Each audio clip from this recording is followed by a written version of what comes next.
Yes, it is Zoe Saldaña. Congratulations. How are you? How are you? I'm grateful. I'm really happy. You look absolutely stunning. Thank you so much. The BAFTA goes so well with the dress. Tell us first of all about Rita and why you love her so much, because you talked, hearing you talk about her, you do love her so much. Rita, to me, felt familiar. I know so many women, and I add myself to that list of women that feel overworked and overlooked and are still big dreamers of their own goals, and they're often not given the credit that they deserve, and they're smart, and they're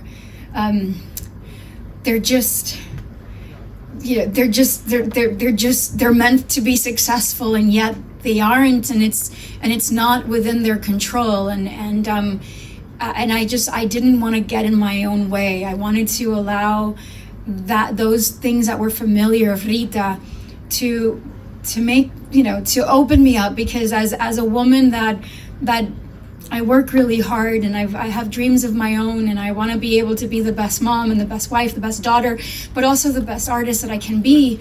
There have been moments in which I've felt all of those things that Rita goes through. So Rita required a lot of vulnerability from me, and I felt exposed in so many ways, but I knew that so many women were going to find themselves seen in Rita, and that's why she became such a special character for me.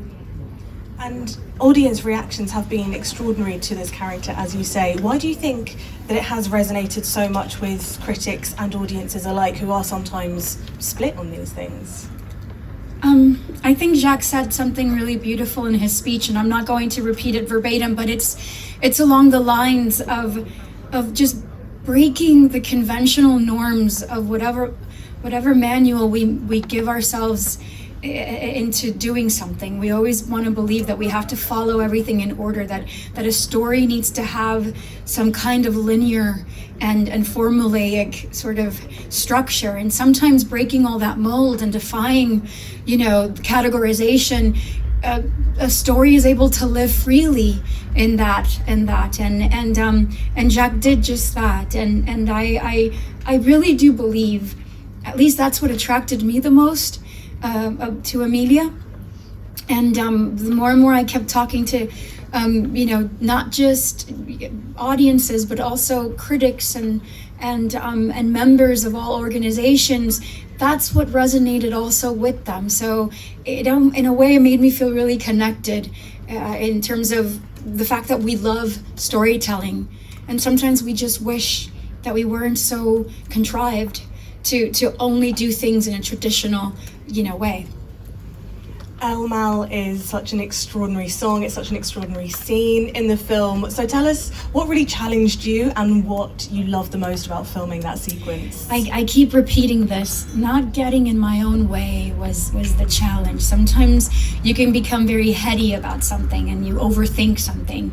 And what you have to do is you just have to trust the process. If you really do the work, and Rita required some digging, some sensory, work in terms of revisiting things about my past, about my culture, about women, and rehearsing the dance was about reconnecting with a part of me that I missed so much, but I had since let go of for over 20 years. So reconnecting with that, dusting off all those cobwebs, and just jumping into the unknown was what needed to happen in order for El Mal to be what it is today. And why was it so important for you that it was in Spanish? It's my first language. It's I've said this. It's the language that I was spoken to first. I was sung to first. To go to sleep. My mom cooks in Spanish. We love, we live, we fight, we work in Spanish. And my art has only lived in a very English way, and so that yearning to connect my culture with my art was just meaningful for me. Can you tell us about working with Jacques Audiard and why he's such an extraordinary director and how he brought out the best in you as well? Jacques is an incredibly sensitive person, and he is very socially, he's very shy, which is why he may come off as someone that his jokes may go over so many people's heads, but in reality his heart is always in the right place, and his heart is always in the best place, and he's not defied by the gravity of language or cinematic structure and how to tell a story. Like, he breaks all those molds so that he can connect through stories with other people, and that's what I love the most about him. Thank you. Does anybody here have a question? Zoe, would like to ask you in Spanish, español. Sí. Primeramente, felicidades. Muchas gracias. Un orgullo latino, obviamente. ¿Qué significa para ti? ¿A quién le dedicas este premio? ¿Y qué te gustaría decirle a todo el público de México? A la gente que habla español también.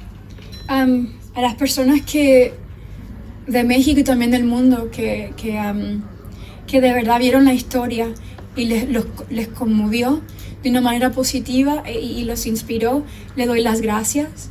A todas las personas que se sintieron representadas, principalmente la comunidad trans y las mujeres que viven marginalizadas día a día, le doy las gracias, porque en realidad esta historia se hizo con todo el corazón, y eso es lo único que yo puedo hablar, yo puedo compartir mi experiencia, porque fue una experiencia de amor, de colaboración, de respeto, y no puedo hablar de otra cosa, porque no sería la verdad mía.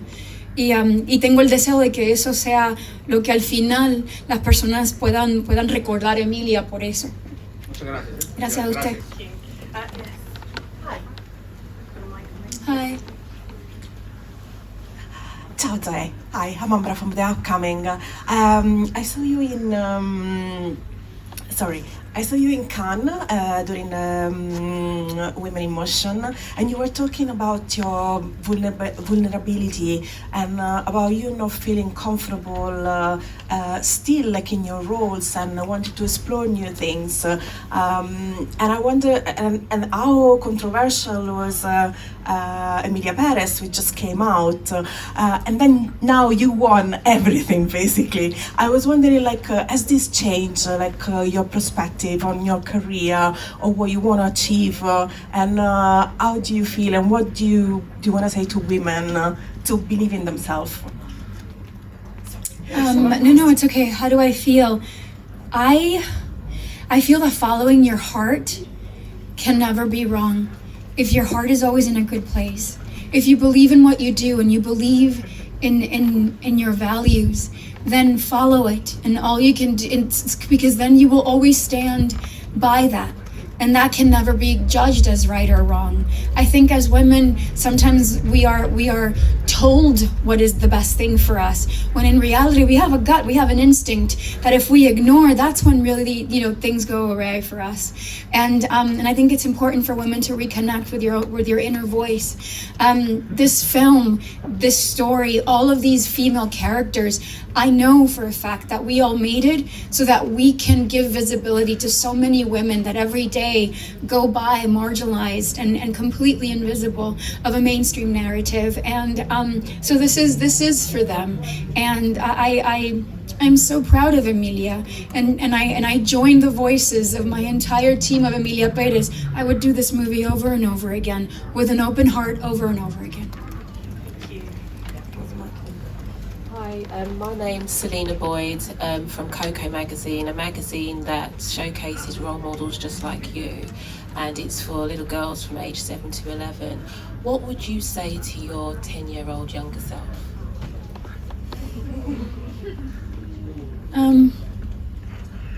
That it gets better, that you matter, and that your instincts are right, and trust yourself more. That's what I would say. Thank you.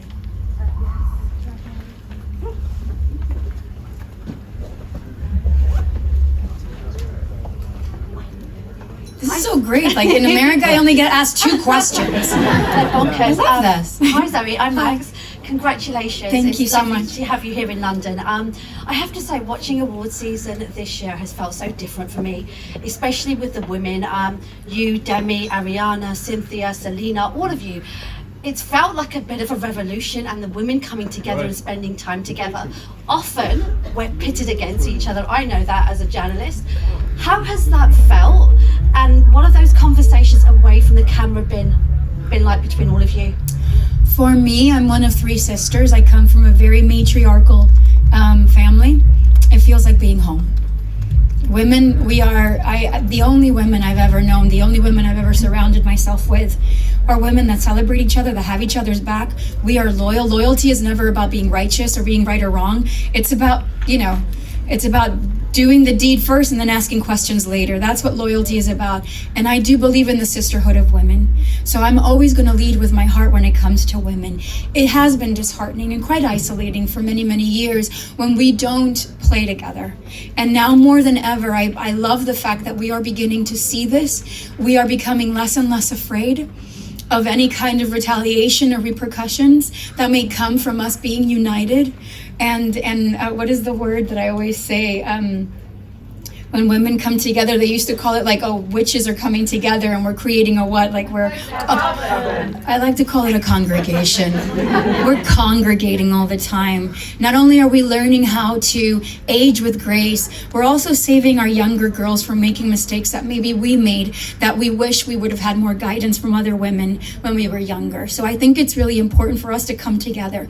And it's much more important, I think, for women to come together behind the scenes, above the lines, as producers and writers and directors. I do believe that that's where the true power lies. By the time it comes down to us actors, we're just grateful to be given a job, whether we're men, women, trans lives, it doesn't matter. We're just grateful to be working. But the leaders, the gatekeepers are the ones that need to be more diverse, and they need to have more women there.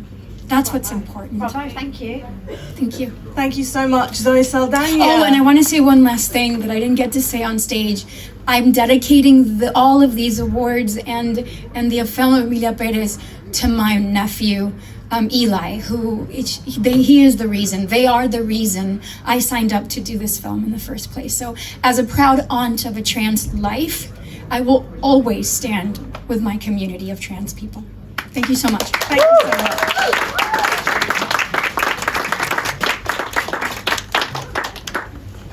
Thank you. To my family and friends, thank you very much for all of your ongoing support. Thank you guys. God bless you.